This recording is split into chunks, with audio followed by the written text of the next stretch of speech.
Game 2 is just about upon us, everyone. It is Clement versus Fish. One salty boy versus one host. I'm just kidding. It's back to Snake versus Vici. We'll get that solved a little bit later in the game to see who of you two actually is more correct over what he said just a little bit ago. But let's turn our attention back to Snake versus Vici. Okay. And I want to get it from you straight, from the horse's mouth. Can Vici bring us to a Game 3? Do they have it in them to try to run this series back? Why am I a horse? But it's a phrase. It's a saying. Okay. The answer is no. Okay. All right. There you go. All right. So what's holding them back? Is it the not communicating with Swift? Was it long on the Jace? Snow had a great bottom lane, despite being initially down in CS. So we do have to paint a general picture of Vici, and there's a reason why they're currently like 7th place in their own conference. And the kind of the harsh reality is that they don't have a single winning lane. None of their lanes are actually up in GD. Their only winning point on the map in some games, I would say, would be Swift. Yeah. That's about it. So for them to really come back and have a cohesive game plan, it's going to drag them into a lot of pitfalls. So basically, the only thing that we've seen Vici really being successful on is a super late game, super Azir-reliant composition. Yeah. However, if they go on that route, I don't see them going to win against Snake. So Snake is really good on engages. They're really good at breaking siege holds. So they're pretty much experts at going against that composition. And if they're going to move towards something like they did with the long Jace, the Xayah Rakan. I mean, that said, that's another risk in itself. After that game that we just saw, in which Snake went to the 39-40 minute mark, their average game time might actually be the longest in the league. They were 5 seconds behind last place for the longest game time. That could have been it to drag them out. So if any team is familiar with late game, we joke about WE, we joke about Vici.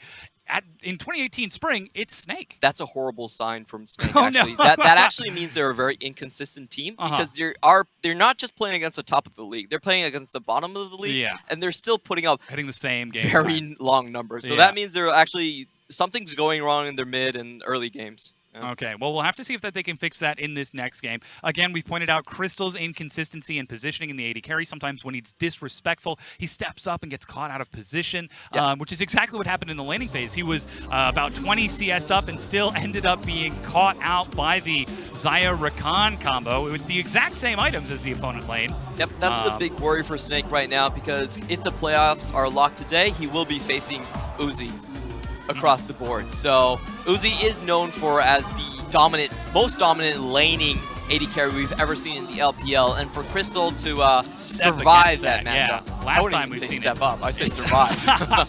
Just try to weather the storm at that point, because that's exactly what it is. That said, some of the other lanes are doing pretty fantastic. Quogo holding his own against the likes of EasyHoon. We never really looked to EasyHoon to be a huge hyper carry for the likes of Vici, but that doesn't mean that he's any less talented. Well, we do look for that, because that's pretty much been their win condition. Like for a lot of the times. He is really known for his Azir.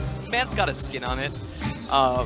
But the problem is that he needs to diversify his style. It basically isn't Season 5 anymore. Someone needs to tell him we're in Season 8. There's more mid laners than Victor and Azir in the mid lane. It's the mid-jungle duo ever since 8.4, and that's what's been defining most of these games. Yeah, so when you don't really think of a team that has a mid-jungler synergy, or you don't really think of a team that can play a diverse roster of champions in the mid lane, you do kind of question their flexibility, their ability to plan specific games, and so forth and so on. So I do agree on Frostcorn on a lot of points that EasyHoon is weighting Vici down quite a bit. Well, we'll have to see if he can try to bring his team back together, of course. The 2015 World Champion. He's been with Vici Gaming ever since, through the LSPL, through the LPL qualifiers and disqualifiers. And now he's back, and he is here to stay. Here you can still see the coach of Snake on your screen, giving some very stern words to SOFL. I could see him like juggling his hands around, talking about swaps. He's probably telling all of the players to switch Flash onto F. Yes. Like most people do. Yeah, like regular humans. Wait a second. This is a conversation that we had earlier. But that said, he's still one of the most emphatic coaches in the league. Can he bring his team to a Game 2 closeout, or will Vici be able to run it back to a Game 3? They're climbing up against the odds. It's always very interesting to see the difference between player coaches and kind of logistical coaches. So we have Coach Sim, who was never a professional player, become a coach, and he really views things from a different angle. He's a lot about set plays and stuff. And then you have Snake's coach, who was previously on YE Spiders, was a professional player himself, and you can tell the style about Snake revolves a lot more around fighting and actually outplaying the opponent in terms of those picks and fights. So interesting contrast right there.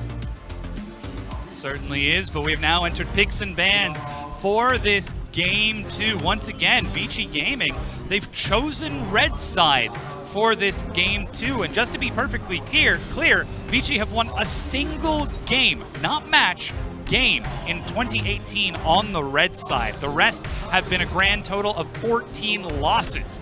So clearly, they've got some sort of plan if they've opted into this. We just have yet to see what it is. Well, to be fair, I don't think they have a good win rate on the blue side either. It's a little better. It's 7-11.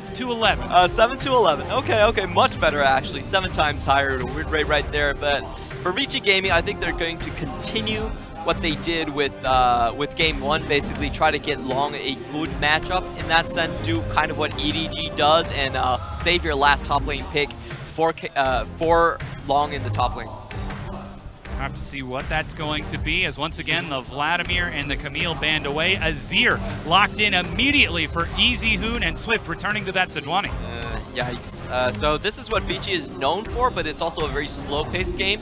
If you look at Snake, though, I kind of worry for them going into playoffs. If you look at their bans, they have to ban away Sion, so this is a pick that kind of inhibits Flandre in the top lane. They also have to ban away Olaf, which is something that can destroy Crystal and Hootie in the bot lane, and they have to first pick Tom Kench. So this is kind of a weak showing against the bottom of the league right now. This is a very weak ban pick in terms of patch 8.5. We are seeing the Zac priority for SOFM as Guoguo knows he's up against the world champion with his own skin and will take Rise into it, the matchup that he just tried to play from the other side. Snake coming out with a much more dynamic crew right here. They have a lot of long-range initiations. Roamwork, Zac, and Abyssal Voyage all help that. And this is a comp they play very, very well. Like we said in the Game 1, a lot of times the observers cannot catch up to Snake making plays around the map. We'll have to see if the observers have hot fingers today, as there's another top lane ban for Flandre after that performance in Game 1. That is entirely unsurprising, but that means Snake continue to pare down Long's pool. Is he going to give Jace another try? Oh, this is what this is about, Long. It's like, all right, that Gangplank, he's really good on that. It was one time. Yeah, it's one champion. We're going to, switch it up a little bit. Oof. We'll have to see what that's going to be, as Varus is banned away from Crystal. Huge champion for him. This is going to shift the damage profile on Snake. Pretty much all of the damage dealing champions for Flandre have been taken out of the draft. Of course, Rise can still go to the top lane. That's one of their only outs in this type of situation. They could go with something super out of the blue, like Echo Rise, something really dynamic and able to catch out a lot of the players. But if they go for a straight tank, a lot of the damage responsibilities will fall back onto Crystal. Putting the faith on the likes of their AD carry. Can he pull through for Snake and have a strong laning phase in this Game 2 as Jhin is picked up by Snow? Now both Xayah and Rakan are open, but we already see the Tom Kench for Hujie. It's a weird comp. I don't like Jhin Azir because they spike at very different times. What? He did it! Oh, man. I cannot believe he's done this! That's me right now. I had no idea.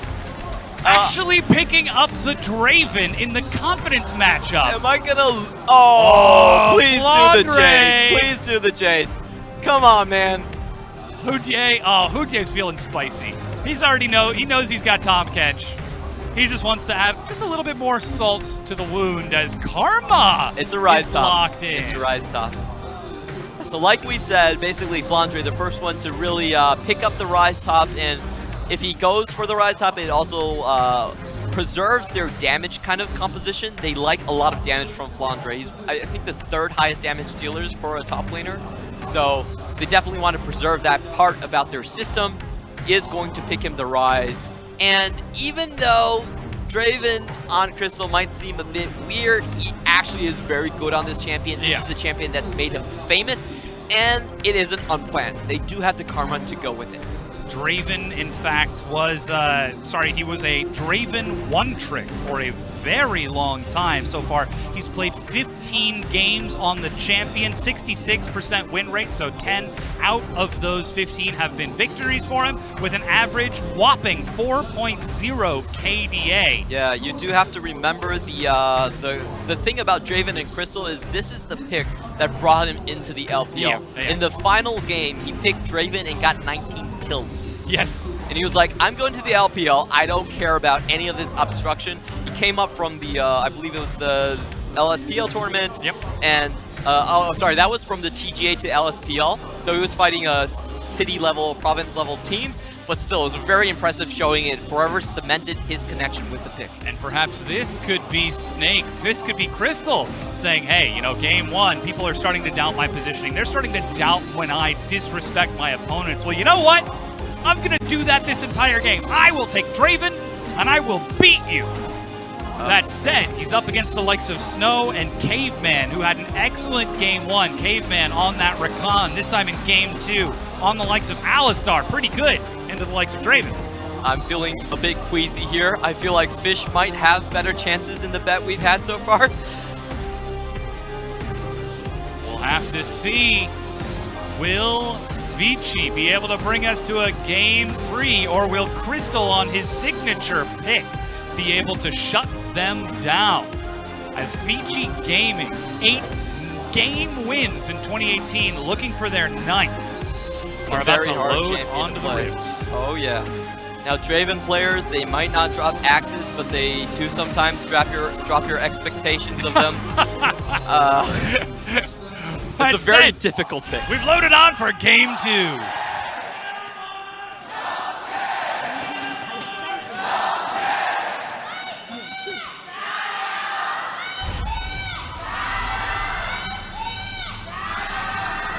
Still some very big volume from the Vici fans in the crowd, knowing that they're up against the home team of Snake in Chongqing.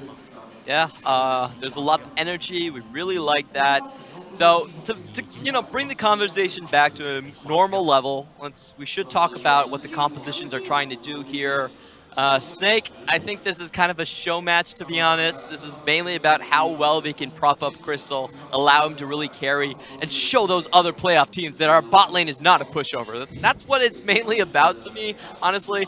It's let's really try to get all the ganks onto the bot lane, punish the Chin and try to prop up Draven.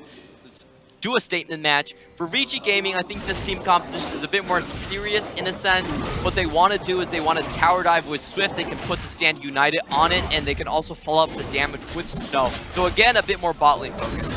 Now take a look at the leash start from SOFM. He starts off on the Wolves with a leash from Flandre, taking that Spell Flux to propel that Zac out of position. Of course, Zac not needing the blue for the mana, only using it for the cooldown reduction. We'll have to see if he could look for an early gank bottom as Snow.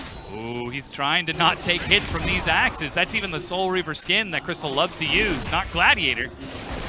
We should note that the keystones that Draven is bringing is the Airy. Yep.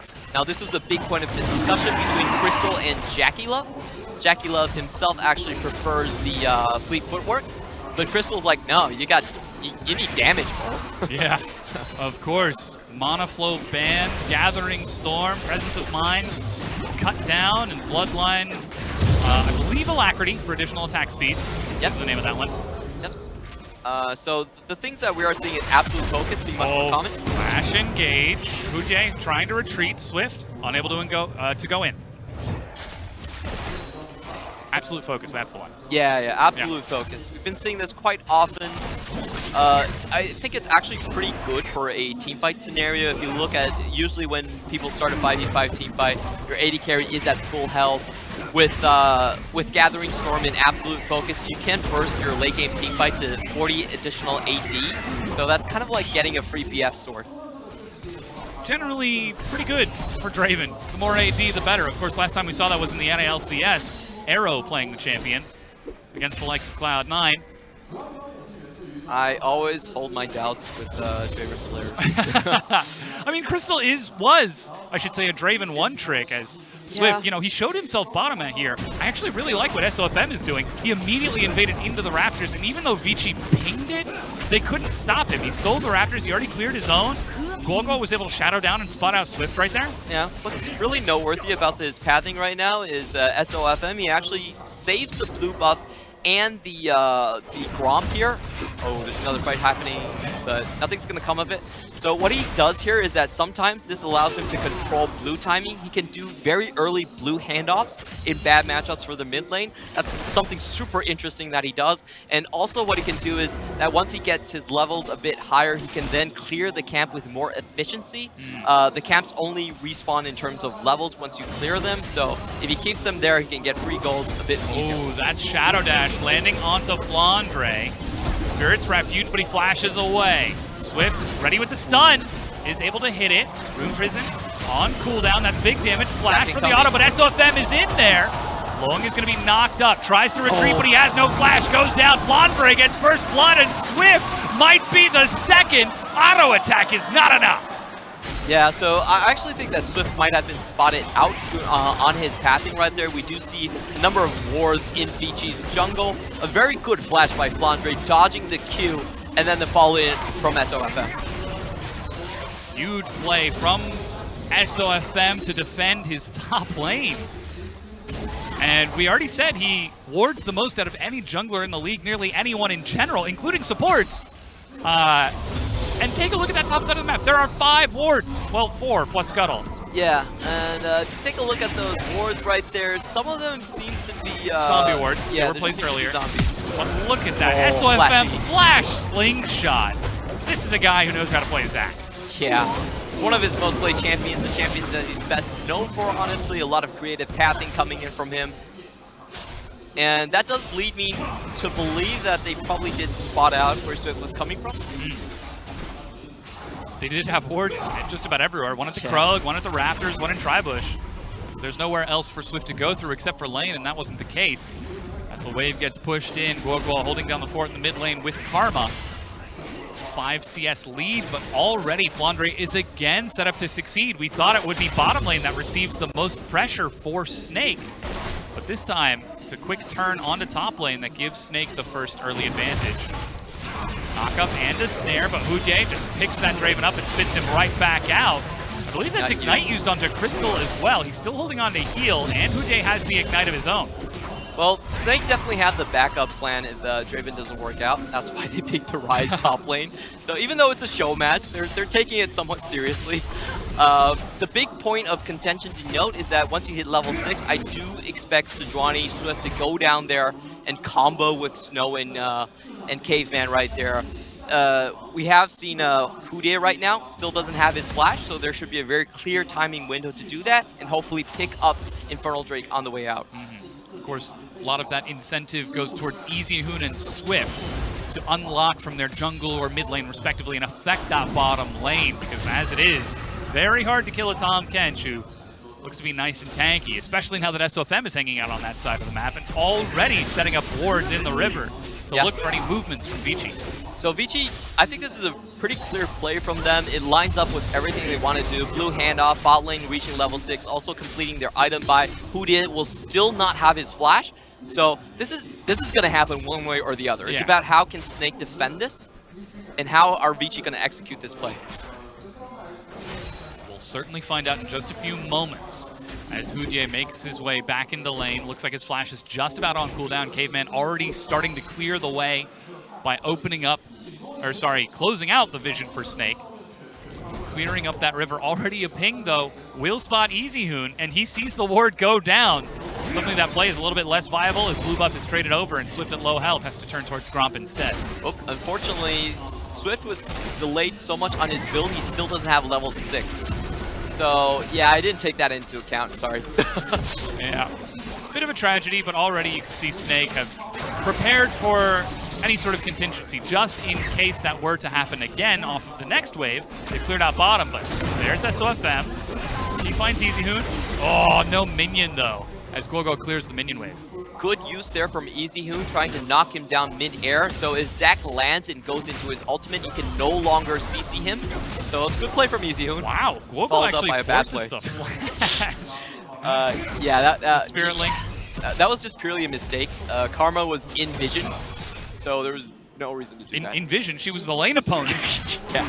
SOFM now lays claim to the Raptor camp, immediately turns on to Swift and starts to trade some damage across. Let's bounce, carries him away as Easyhoon tries to reposition his Sand Soldiers. Oh, Guogo with a quick cleanse, looks to escape, but cannot chase. Damage is being traded back between the two mid laners. Look at where Rise is. Long is having a bad time in that matchup so far. He's already down by 30 CS. Got the Realm Warp, that's a dive. SOFM pulls Easyhoon under the turret. Stand United, but Flandre goes in a little bit too far as he flashes away. Shadow Dash for Long misses. And Flandre is able to turn around and machine gun some spells across as Easyhoon takes a hit. Great sidestep there from Flandre. Whoa, Caveman from the bottom lane. Quick turn onto Caveman as he tries to retreat. Oh, this is spicy. So much action. For those of you at home, you can't see it. Here Oh, the axes. Oh, catching Swift, but not Easyhoon. So the Swirling Death doesn't hit anyone. Bit unfortunate right there. But Swirling Death? That sounds like my high school experience. Isn't... Oh. I'm not familiar with American high schools, but... Never gotten a swirly, Clement. Okay. Did I read the ultimate correctly, though? Is it Swirling Death? I don't remember There was off the top death of my in head. the I ult, believe though. there's some sort of whirling death? Yeah, maybe. Better than a whirling death. But still, that's still first blood to Snake. They tried to make a play happen in mid lane, but Vici were able to hold on. Yeah. Big thing right now is Flandre, how far ahead he is in this matchup right now. We're seeing the gold graph 1.3k ahead of his lane opponent. He's basically 40 CS above. And he's going to get this tower sooner or later. So, you know, Snake, even though they were going to go for an exhibition for Draven, they were like, nah, we still want to win. We'll let Flandre show off instead, you know. He's playing the Draven, he gets the cool champion. Flandre's just playing a mage. No teleport, no Stand United, no way to defend that turret. Soon to be first brick, though. We'll have to see if Vici can make something happen elsewhere across the map as Caveman roams around and sets off to start clearing some vision.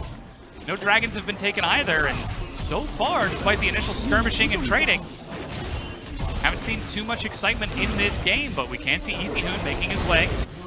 Oh, I'd say it's very exciting. Down to the bottom lane. And why is that? What do you find exciting? Well, there's a lot of fights happening around. Like, not a lot of deaths, but the fights are pretty cool to watch.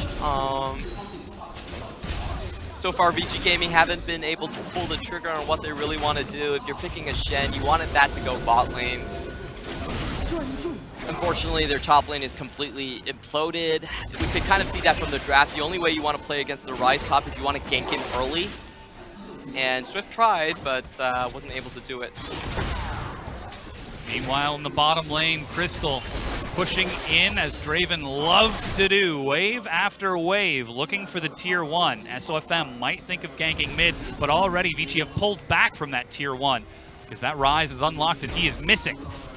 They do know where SOFM is. He did walk over a ward. It's about defense. Turning for Caveman, that's the Abyssal Voyage. No flash, and Caveman, despite the ultimate, is just caught by 5 members again, and they even hand the kill over to Crystal. Such gentlemen. Yeah, that was a really good bait from Snake. So, SOFM walks over a ward, waits in place, and then they collapse on the person that was coming to collapse on them. So, no, good vision plays. Now the Infernal Dragon is a quick pickup from Snake off of the back of it.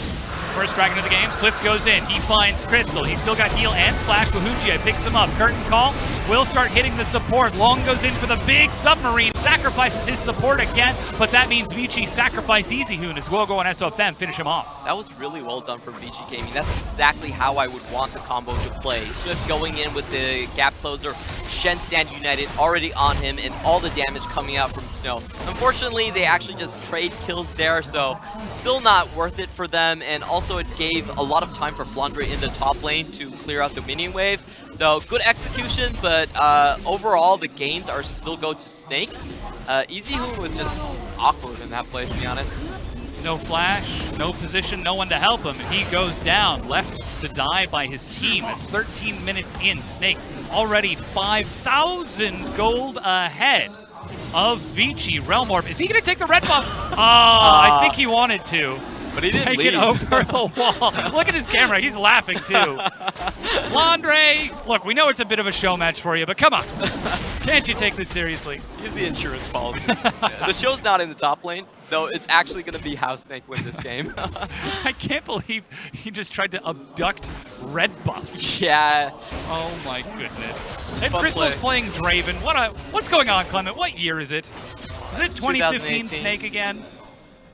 Are they Well, trying to show off? yeah, they're a lot better this split. You know, I really can't call them 2015 Snake.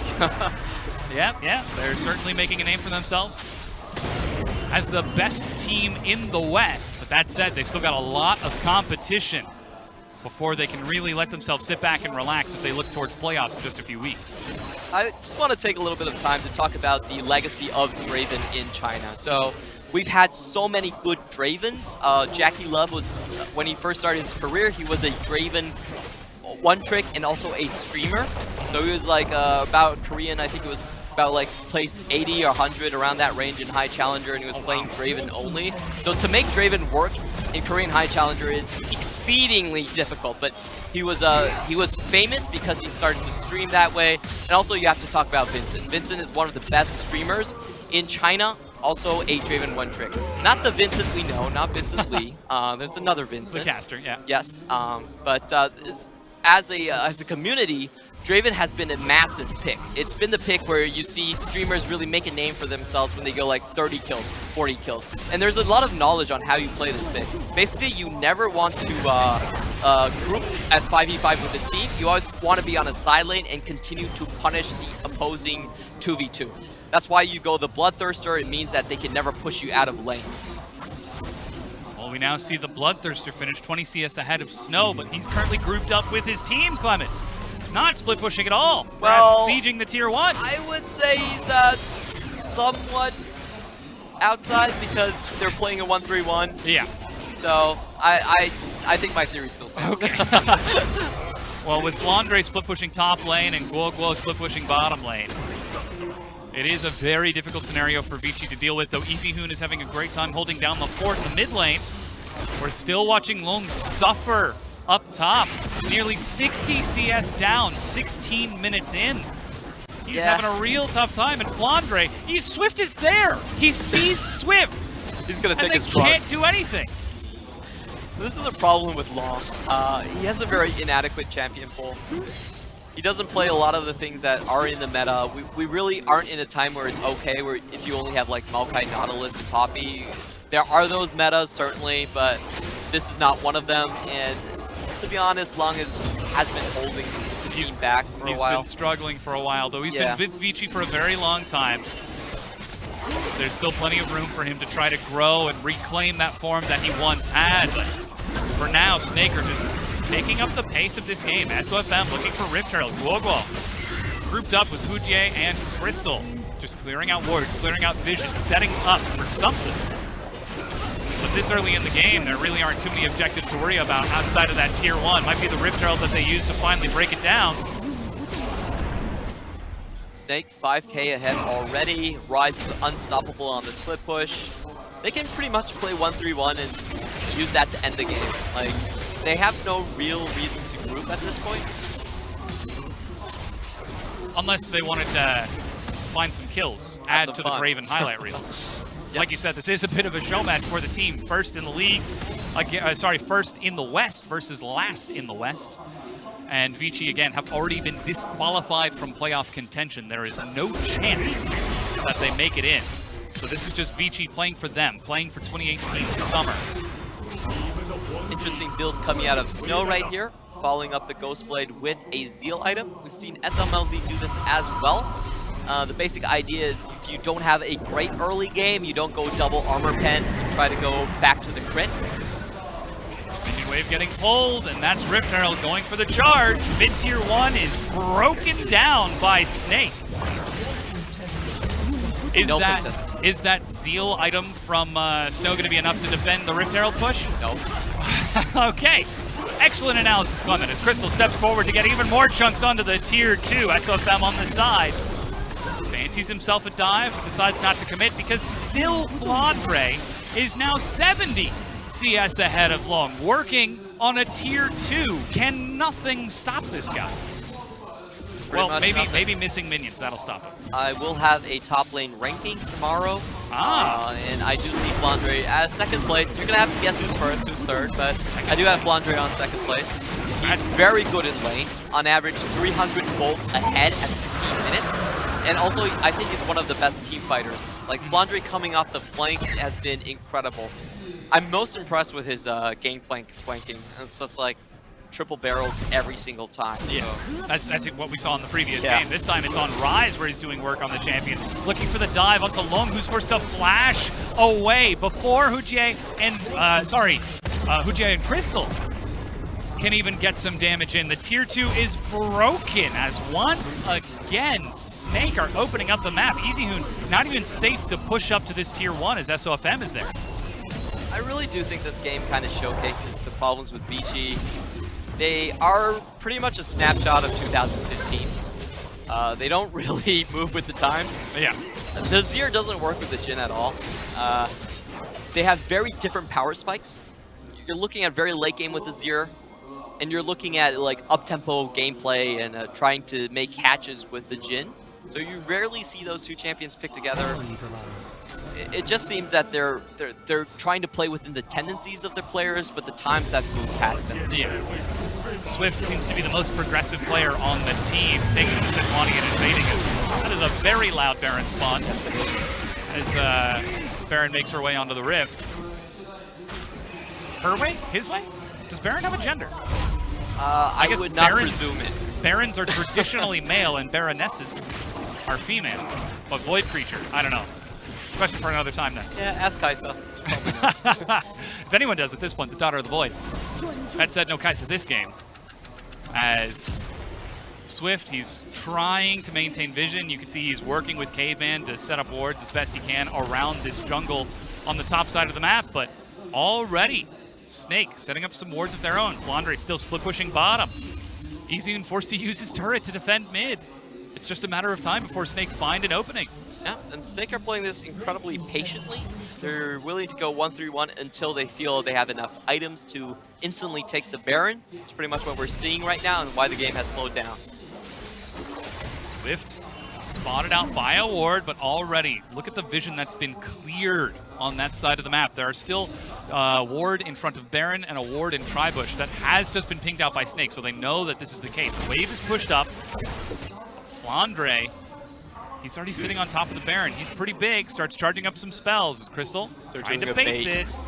SOFM goes in. He manages to find Caveman, carries him back with the Let's Bounce, but again, Unbreakable Will keeps him topped up. SOFM pulls two together. He goes low, but still has the cell division. On the side is Flandre. He realm morphed in for the flank, but he doesn't have enough support. He's still doing enough damage, though, as SOFM goes forward, and Caveman, the first casualty of the fight, has died. Long shadow dashes under the turret. Swift goes low. Jason pulled back in again. Another kill as they are traded over. Cell division proc for SOFM, and he is fine. F-I-N-E as he chases Vici back to the fountain. Yeah, huge missed opportunity from EasyHoon right there. He should have blocked off the choke a lot earlier at the red buff and to prevent Snake from continuing to charge into their composition.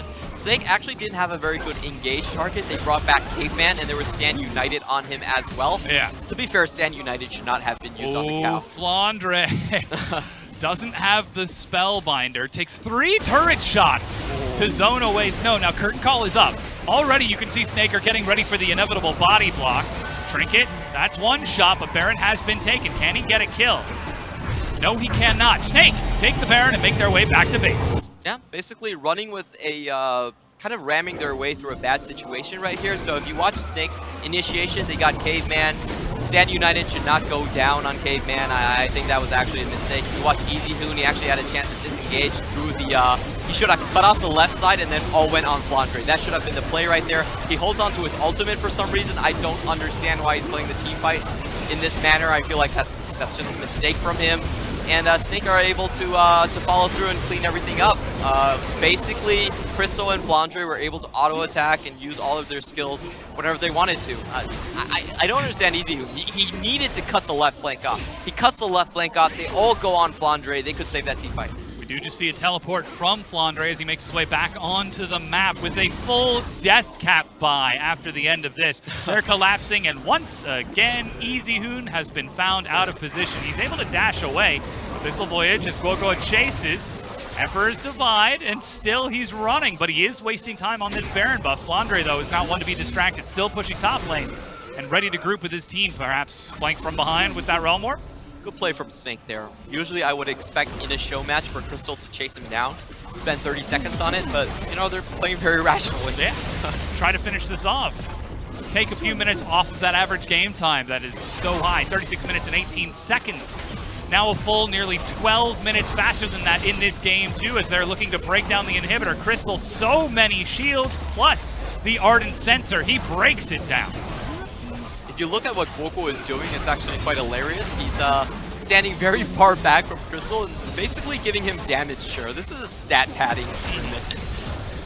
Now the first inhibitor has been broken. That was a bit of a tragedy for Swift as he just splits the wickets. SOFM goes in, let's bounce to abduct Caveman, but Crystal and Guopo are going 2 versus the world. That's 1, that's 2, not able to get 3 as EasyHoon makes it back onto the base, but Realm Warp as they catch it up, finally. Another kill traded over, a double for Flandre, a double for Crystal, and that Snake knocking on Vici's door, and Vici are unable to answer because they're dead, Clement. That was such a great hand up, but 404 coming out from the stat line from Crystal. And the abducted SOFM taken into the fountain goes down. He has himself a chuckle in base as they continue to chase it down. The kill for Crystal, the unofficial triple, as Snake close out the series 2-0.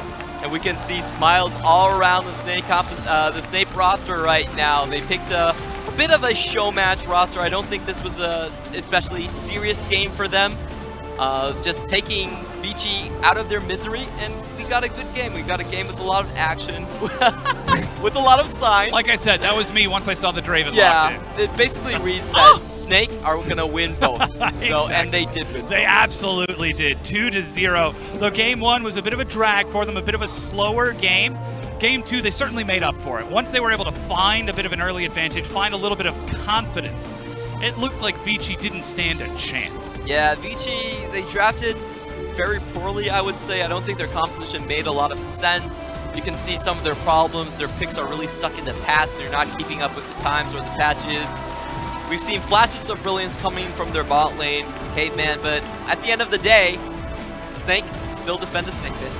They absolutely do, as they get one step closer to playoffs. Now only a single series win from locking in their playoff spot and getting that much closer to the finals and MSI beyond. Oh, that's a tall task for them, but it is about time that casters start to think about who's actually going to go.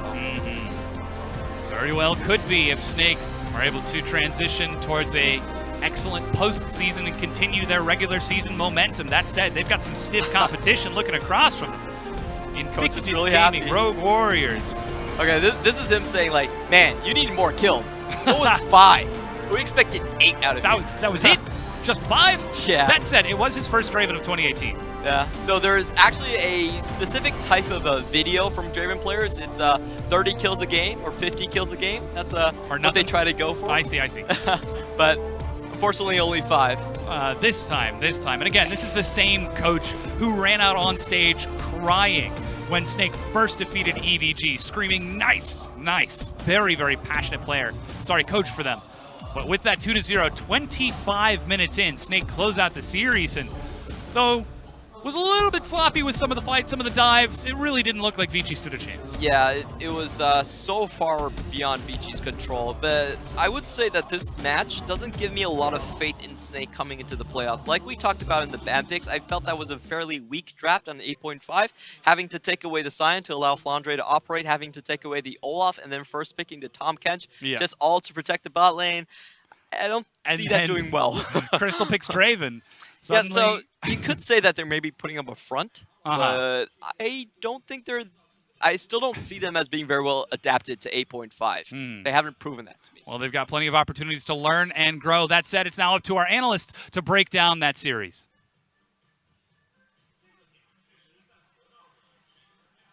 Good pick there. Oh, he's trying very hard to analyze that Draven. That's Papa Clement for you. Just can't. He legitimately cannot get impressed by anything. We keep giving him stuff. He's like, oh, but they got a 10K goalie. Why did you have 30 kills, Draven? What's wrong with you? Yeah, Tom Kinch priority pick, and then he thinks that the Draven is, yeah, we got to analyze that. I don't think it's a good, yeah. 8.5, but let's talk about something that was very cool after we go through this draft. Okay. It was SOFM's pathing. Because Raz, you and I, we were watching that game, and we were just so amazed by SOFM and how he managed to screw over Swift so hard. Yeah, because ultimately, Swift had no idea where he started. Probably immediately thought he was started blue buff going bottom side, but then Swift went towards the bottom side to see if there was any raptors in the enemy jungle. Wasn't any raptors. And he's like, okay, well, where I'm going to go to my own raptors that I left open. There's no raptors here as well. He actually got completely demolished when it came down to the largest experience in the game, coming down to both raptor camps and his own Krug. So he found himself at a 1-level disadvantage, level 5 to SOFM's level 6, and was constantly finding himself getting out-ganked in a lot of cases just because there was no vision as to where SOFM was. Yeah, and again, a reminder is that it was a very early rotation from the Wolf Cap, Raptor Cap, and then grabbing a delayed red buff as well as a delayed blue buff. And SOFM does these type of pathing things a lot. And again, it all goes back to SOFM's mantra, his mentality, his coach of former Tinnekun, and explaining how to manipulate experience. And anytime you want to study SOFM's pathing, it's always about how he's manipulating experience in the camps to create his tempo advantage. And then you brought up this idea that Swift's then in the dark. He has no idea, no information. That's what's so fun when it comes down to this individual jungle matchup between SOFM and Swift, because both of them love to be able to just mess up the other jungle's pathing, at least track them down, and then constantly look towards enemy blue buff when it's spamming and have their team rotate around them. But it was legitimately just Swift constantly playing defense. He was able to get his second Raptor camp, or at least look to contest for it, because the moment he came there, he's like, what are you doing, Zach? So he fought him there. And it was supposed to be Guoguo that helped out Zach out. So actually, that was Guoguo's mistake in backing, but that just kind of formulates the idea between both of these junglers. The moment they get a slight advantage of just vision or understanding where the enemy jungler is or when their camp is spawning, they're bringing the team with them. Yeah, and I think the phrasing that we used was spicy meatball or spaghetti that was being thrown around at 9 minutes of the game when everyone and their mother suddenly was flailing into the mid lane trying to make something happen. But like you were saying, the tempo advantage was then created from Zach from an early game, messed up Swift's initial 2 clears, and then suddenly when Draven is given this massive kill and he's got a Bloodthirster's first item, the potential of a dive and threaten bottom is so massive with a fed Draven and a Zach. Yeah, I was looming over every lane, specifically mid lane and bottom lane, just because I was talking about the moment Bloodthirster was going to get picked up, even Draven has the ability to just tank tower. It just really came down to who's going to deal damage afterwards. So if you are Swift, you're locked towards the bottom side of the map. I thought that Caveman at least did a good enough job of bouncing between both mid lane and bottom lane to at least have the defense on Azir, so Azir didn't get dived underneath their own turret. So there was some contention happening. There was some contesting happening, that is. But ultimately, the dive ended up happening, and that's when we were talking about the spaghetti moment, because that was a messed up dive from Snake, and then there was the counter dive, or at least trying to push and get a kill off of Rise, and it was like, can we get anything going? Is anything gonna land? And no, it didn't. But you saw the idea formulating. Yeah, probably not indicative of how Snake will treat the playoffs, but a good momentum shift, and man of the match does go to Crystal, and a lot of the momentum was really behind him. He picks up his signature pick of the Draven. Crystal's been pretty much on utility duty for Snake this entire time. You know, has Prodigy ADC Light behind him. He's pretty much taking the starting position because he's considered the superior team player. Will pick those utility picks like the Ashe previously, but this time around was unleashed a little bit. Yeah, I mean, he's been getting questioned quite frequently in the last week because he went up against some really tough competition. Uzi, SMLZ, just the best AD carries in the league. And when he's getting stomped like that, this is a good bit of confidence being just plunged right back into him. I love the idea that he was able to get back onto the Draven pick and had effectiveness. In fact, the team would rotate around him. So this was a good game from him, and I think he had a strong laning phase as well. Yeah, and frankly, strength of schedule. Now that Snake have already taken down EDG 2-1, their momentum and ride into playoffs is quite a breeze. The next toughest opponent that they would have would be Team WE, who are on slightly the rise with Magic and Celestial fitting better with the team. But otherwise, you're basically looking at Fun plus Phoenix, BLG, Team WE, and that just kind of seems like a cakewalk for Snake. They shouldn't even have to, show any of their hands for this playoffs. Yeah, and I think it comes down to how you use practice from this point forward, because on stage practice, we've seen it. Even Clement's been saying maybe Snake's putting up a front with a lot of their picks, because we could see them kind of showcase a few practice points. Maybe we play Draven here, not as a fun kind of gesture, but it's like, maybe we want to find this in a best of 5. If we get into the first game of best of 5, we throw in a Draven, see how that goes, and then we go back towards a Caitlyn or an Ashe pick when we feel like it's necessary. So this is